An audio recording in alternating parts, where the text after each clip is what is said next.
पायी तेथे बुडी देई माझे मना। वारकरी संप्रदायाची गुरु परंपरा जेथे सुरू झाली ते वारकरी संप्रदायाचा आद्य गुरुपीठ विश्वगुरु संत श्रेष्ठ श्री विश्वगुरु निवृत्तीनाथ महाराज यांचा पायी पालखी सोहळा श्री क्षेत्र त्र्यंबकेश्वर ते श्री क्षेत्र पंढरपूर दिशेकडे जात असताना आज दुपारचा जो विसावा आहे, खऱ्या अर्थानं विश्वगुरु निवृत्तीनाथांचा पालखी सोहळा हा 3 जिल्ह्यांमधून जात असतो। पहिला नाशिक जिल्हा, दुसरा अहिल्यानगर जिल्हा आणि तिसरा सोलापूर जिल्हा। खऱ्या अर्थानं नाशिक जिल्ह्याची सीमा काल सर्व वारकऱ्यांनी सोडलेली आहे आणि पंढरपूरच्या दिशेकडे हा टप्पा पार करत असताना विश्वगुरु निवृत्तीनाथांचा सोहळा अहिल्यानगर जिल्ह्यामध्ये काल या ठिकाणी प्रवेश केलेला आहे।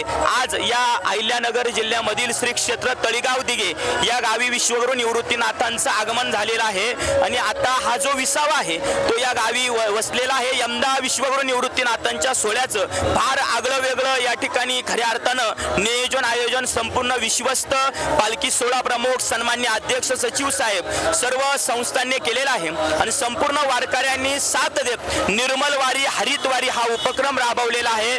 दरवर्षी विश्वगुरु निवृत्तीनाथांचा सोहळा जात असताना वारकरी काय आहे खऱ्या अर्थाने दाखवून दिलं जातं आणि महाराष्ट्र शासनाने विश्वगुरु निवृत्तीनाथांच्या सोहळ्याला खऱ्या अर्थानं कालच एक आनंदाची बातमी आहे की मागच्या वर्षी जसं प्रत्येक पालखीला या ठिकाणी जेवढ्या महाराष्ट्रातून पालखी सोहळ्यात ज्या पालख्या येतात, ज्या दिंड्या येतात, प्रत्येक दिंडीला विश्वगुरु निवृत्तीनाथांच्या प्रत्येक दिंडीला महाराष्ट्र शासनाने ₹20,000 रक्कम या ठिकाणी दिलेली आहे। म्हणून मी महाराष्ट्र शासनाचे या ठिकाणी आभार मानतो आणि खऱ्या अर्थानं हा सोहळा पंढरपूरच्या दिशेने जात असताना संपूर्ण वारकऱ्यांना लाभलेली जोड संपदा सोहळा नावडे मनाला लागला टकला पंढरीचा या संत उक्तीप्रमाणे सर्व वारकरी या ठिकाणी खऱ्या अर्थानं आनंद घेत पंढरीच्या दिशेकडे रवाना होत आहे। हा सोहळा एवढा अलौकिक आहे की लाख रुपये देऊन जो आनंद या जगात कुठंच मिळत नाही तो विश्वगुरु निवृत्तीनाथांच्या सोहळ्यामध्ये आहे। म्हणून या सोहळ्याचा नाशिक जिल्ह्यातील सर्व युवा कीर्तनकार,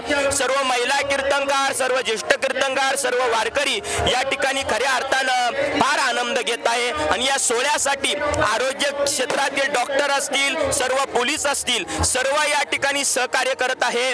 त्यांचे या ठिकाणी धन्यवाद आहे। संगमनेर तालुक्यामधील असणारे तळेगाव दिघेचे भूमिपुत्र आदरणीय आमचे अण्णाभाऊ दिघे यांनी विश्वगुरु निवृत्तीनाथांचं या तळेगाव भूमीमध्ये इतकं सुंदर प्रकारे स्वागत केलेलं आहे। मी विश्वगुरु संत श्रेष्ठ निवृत्तीनाथ महाराज संस्थांच्या वतीनं आदरणीय आमचे अण्णाभाऊ दिघे यांचे या ठिकाणी खूप खूप आभार मानतो आणि विश्वगुरु निवृत्तीनाथांचं दरवर्षी असंच जोमामध्ये या ठिकाणी स्वागत करावं अशी या ठिकाणी विनंती करतो। रामकृष्ण हरी।